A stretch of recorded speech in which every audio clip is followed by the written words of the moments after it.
Когда-то здесь проходила граница между Европой и Азией. На этом месте стоял самый северный город античной цивилизации. 5000 лет назад здесь уживались греки, римляне и варвары. Танаис – самый древний музей-заповедник России.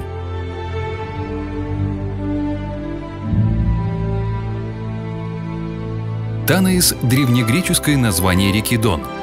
Отсюда и название города, единственного крупного эллинского поселения на этой реке.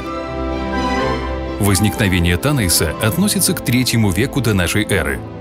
Это был торговый город, который, по предположениям ученых, населяли 5000 человек. Основными занятиями танаитов были ремесла, земледелие и скотоводство. Как они возделывали пшеницу, с помощью чего ловили рыбу и чем защищались от врага, обо всем этом можно узнать из экспозиции музея Танаиса. Первые штыки лопат пронзили эти земли в 1955 году. Тогда здесь был найден античный город, поиски которого велись в России с начала XIX века. За 6 лет раскопок было найдено достаточно предметов, чтобы открыть первую музейную экспозицию.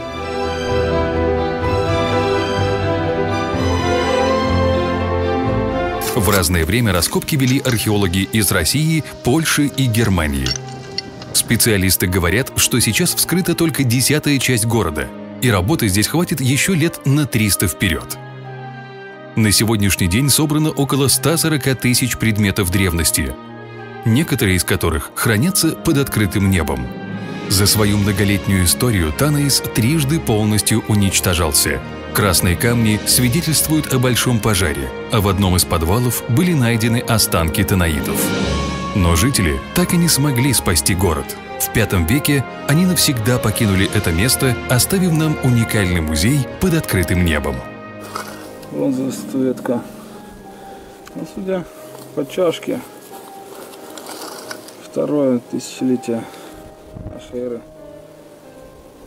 может, начало третьего.